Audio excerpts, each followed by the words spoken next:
What's going on? What's going on, world? Hey, it's your main man, Kareem. Hey, Rashid, the voice and your host of Clearing the Wreckage. I'm excited to have y'all here with me today. If you're driving, pay attention to the road, but keep your ears open. I don't know what you're doing. You could be at work with your headphones on. You could be on the toilet for all I know. Whatever you're doing, may your ears be open and your mind be open. Let's begin to clear some wreckage. What's up? What's going on? We got episode 6. On episode 5, I tried to comfort you. I tried my best. I don't know if it gave you any comfort. I hope it did.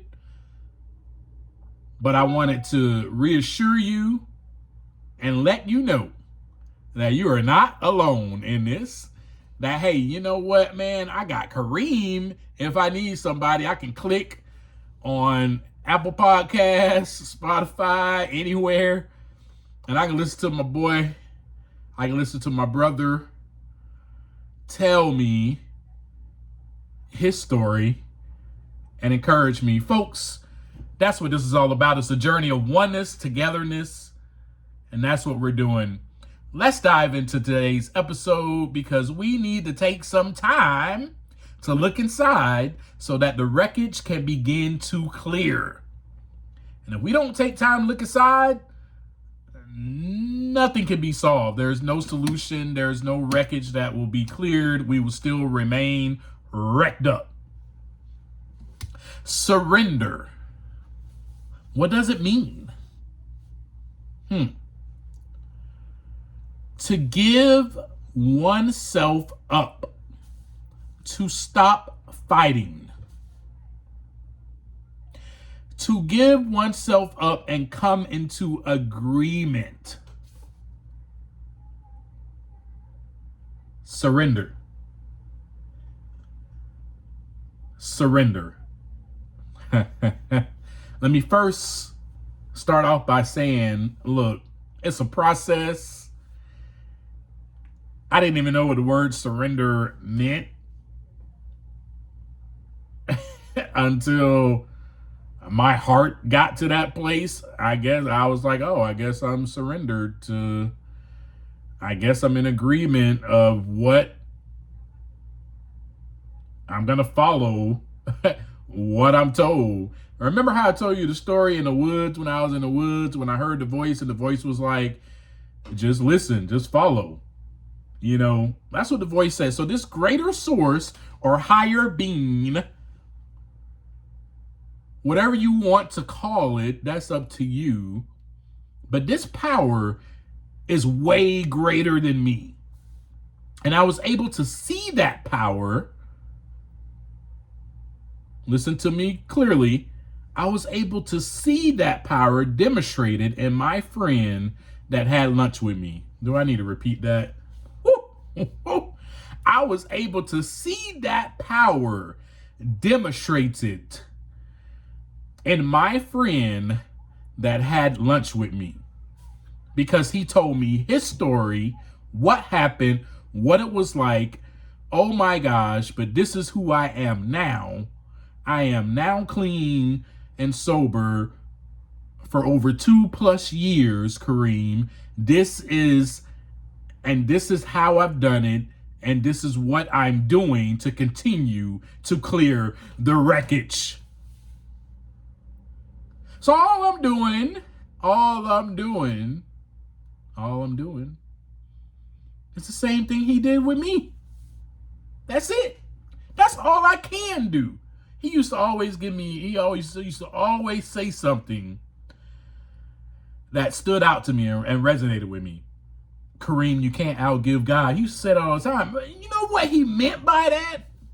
What he meant by that was, I can only give what I've been given. I can only give to you, Kareem, what I have been given. So when we sat down at lunch, that's why he didn't chastise me. That's why he didn't come at me and say, hey, man, you need to stop drinking. I'm glad you came to that meeting because this is what you need to do. He ain't tell me nothing like that. But what he did do was he said, let me tell you a story. And he told me his story. And how much that helped me, folks. How much reassurance that gave me to know, wow, I am not alone. As I shared with you in episode 5, I got so much comfort from that. Knowing that, oh my gosh, there is someone just like me, an alcoholic who is addicted to alcohol, who cannot stop, let me repeat, cannot stop. Remember, I think I shared with you on one of those episodes, the difference between you and I is that when I pick up a drink, I can't stop. If you're normal, you go out to have 1 or 2 drinks and you can go home and you don't have to drink anymore that night.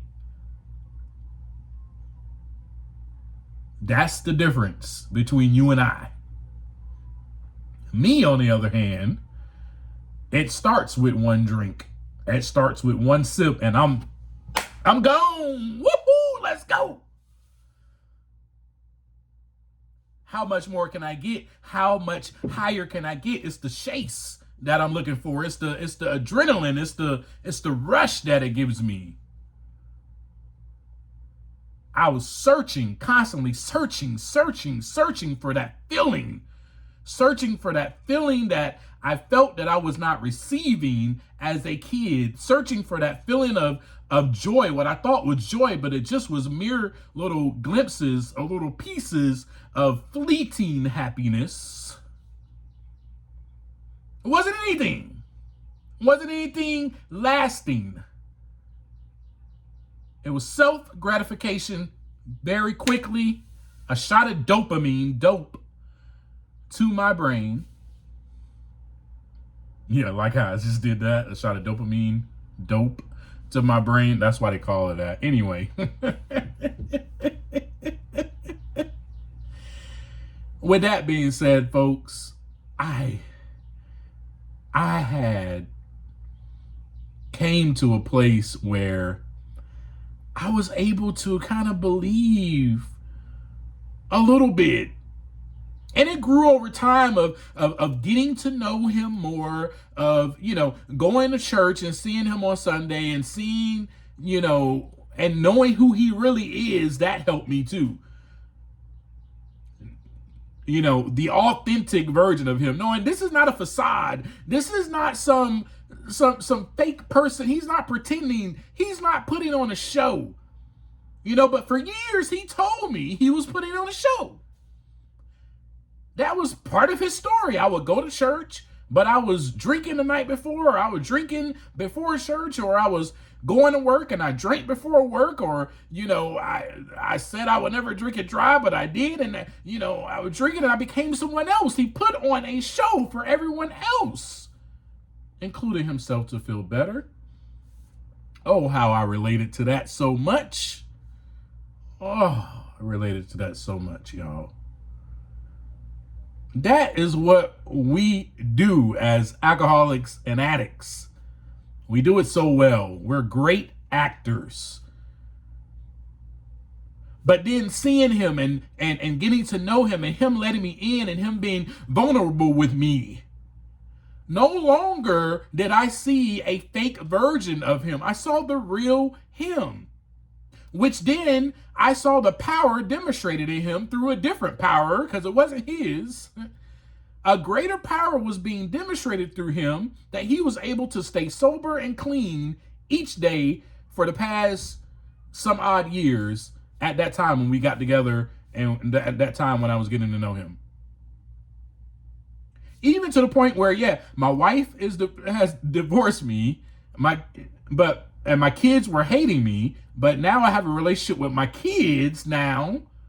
This is because I'm clean and sober. I have a relationship with my kids, Kareem, and now I just met this woman who I've been dating, and oh my gosh. And then to be a part of his wedding as his best man and see him get married.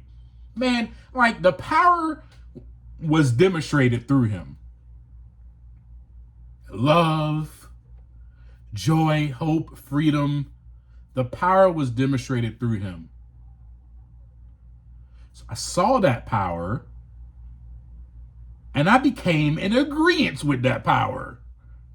I said, okay, well, if he can do it, then I can do it. Let me just do what he did. Let me just do what he did or do what he's doing. Okay, he's going to church on Sunday. Okay, he's going to the recovery meeting that the group of guys have every Monday. Okay, he's holding himself accountable. He's calling some of the other guys in that group. He's being vulnerable with them. That's what I need to do. And I will, because now I'm in agreement. I've stopped fighting. I'm surrendered. And let me tell you, folks, when I surrendered at that point in time, I'm going to share a little story with you, because at that time I was living in a hotel room that he actually purchased, by the way. This man was so generous. He purchased a hotel room for me and my girlfriend at the time. And then, but I was surrendered. Listen to me carefully when I say I was at the point where I was surrendered. But was I fully surrendered? So there was a point in time one night where I was questioning that, because I was in a hotel room with my ex-girlfriend, or my girlfriend at the time, who had just went to the store and who had bought a bunch of alcohol and brought it back to the hotel. You want to talk about a temptation? Now, was I surrendered? Here's my test. Here is my test. Are you really surrendered? Are you ready to give this up? Are you sick and tired of being sick and tired, Kareem? Let's see. Are you really ready to do this? Boom. Here's some alcohol. Boom. Here's some weed. Boom. I'm about to go get some cocaine. What's up? Boom. Let's have a good time. Are you really ready to do this, Kareem? It's the test. Have I really stopped fighting? Have I really gave oneself up? So at that time, I questioned myself. Again, the wreckage was beginning to clear. I was beginning to learn how to clear the wreckage by watching this man, by listening to this man, by having him mentor me, right? So this stuff is coming on the inside of me, and it's talking to me now like, man, okay, what you gonna do? Have you completely surrendered? So I called my friend. Called my friend. I said, hey, man, I don't know what's going on, man, but I don't feel right, man. This is what's going on. And I let him know the situation. And he said, well, what are you going to do?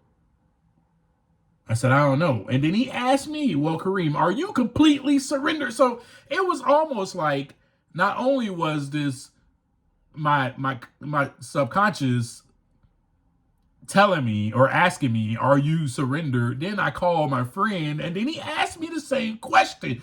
You want to talk about confirmation? It was confirmation right there, y'all. It was confirmation. I was like, dang, I'm not, man. I'm not. And he said, yeah, man, because if you were surrendered, you wouldn't even be in that hotel room. I was like, dang, you're right. So I said, man, come get me, man. Come get me. So I packed all my stuff, and she was looking at me like I was crazy. She was like, where are you going? I was like, I'm leaving. I don't care. You can stay here. I'm out of here. I left. Now, folks, that was a relationship that I was in for years. I was in this relationship I was totally attached to her. I had low self-worth. I felt like she was the only one that was going to love me and stick by me. Hell, she went to the woods with me. Hell, she stayed with my mom with me. We both got kicked out. She been through it with me. She's all I got. She's all I got. Right? But I had to leave. And that was really hard. That was difficult, but I was sick and tired of being sick and tired. I was surrendered. I had came into agreement with that power. I came into agreement with that power that was greater than me. And I did what I had to do. And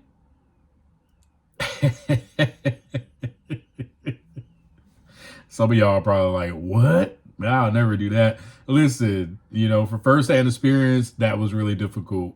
I do want to share this with you though. What if you're in a situation like that right now? A toxic relationship. A toxic relationship. And something inside of you is like, I don't want to be like this. I don't want to be like this anymore. I need something different. Ask yourself, are you surrendered? Are you surrendered? Are you surrendered enough to get out of that place and not care and not know what will happen to you next? Folks, that's basically what happened. I called my homie. I was like, yo, come get me, man. He came and got me. He was like, where you gonna go? I was like, I don't know, man. Just take me to the park, bro. Like, I'll sleep in the park. I don't care. Then, you know what I'm saying? Eventually, we chilling in the park. I called my mom. I said, I don't know what to do. We prayed together. I said, I don't know what to do, man. I don't know what to do. I don't know what to do. So after praying with him, I called my mom. And, he said, man, just ask your mom if you could just stay. I said, yeah, I'm just going to ask her if I could just stay tonight. I said, we got church tomorrow on Sunday. It'd be perfect. I'll just go to church in the morning. And that's what I did. I just asked her. I said, Mom, can I just stay tonight? I was explaining everything to you when you get here. I just need a place to stay tonight. And that's it. Just for tonight. Remember, I couldn't manipulate my mom. I couldn't ask for anything from my mom. My mom was done with me when it came to that. But I had become a different person. I didn't want anything from my mom. I knew that she couldn't help me. I knew that I needed to start trying to help myself. And so that's what I did. I said, Mom, let me stay over so I can wake up and go to church with you in the morning. That's it. I went there. We got there. I said, Mom, after church, you can drop me off to a park or drop me off in the woods. I don't care. Just don't take me back to that hotel room with my girlfriend, because I cannot be involved in the lifestyle choices that she is still making, or else I will go back and do the same thing. Mom was like, all right, whatever. We leave church, we go back to my mom's house. I'm thinking we're just going to eat lunch, and we're going to talk and hang out and spend some time together, mom and son. And then she comes to me and she says, you can stay here till you get on your feet. I don't know why that happened, y'all. Folks, I don't know why that happened. I would have been okay with, I'm telling you, that's how surrendered I was. I would have been okay with sleeping on a park bench, because that's what I told her. And that's all I needed was a place to stay that night, and I'll figure out the rest. But I think someone saw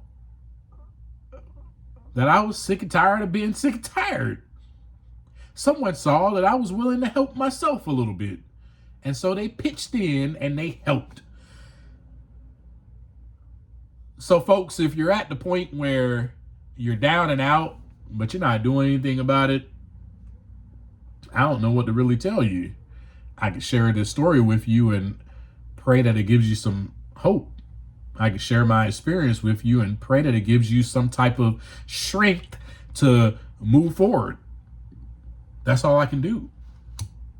But I am also here to hold your hand and to help you and to walk alongside of you of your journey.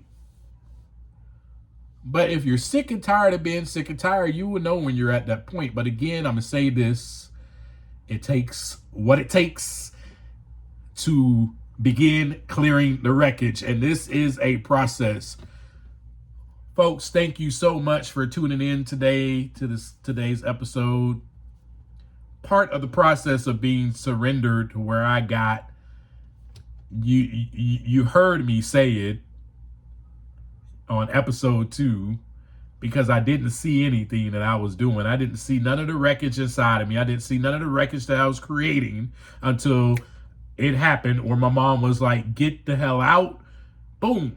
I still didn't see it. I was mad at her, like, why the hell are you kicking me out? You know, I got nowhere to go. And then episode 3, I finally admitted it because I saw it in myself. So I did not acknowledge that. I said, oh my God.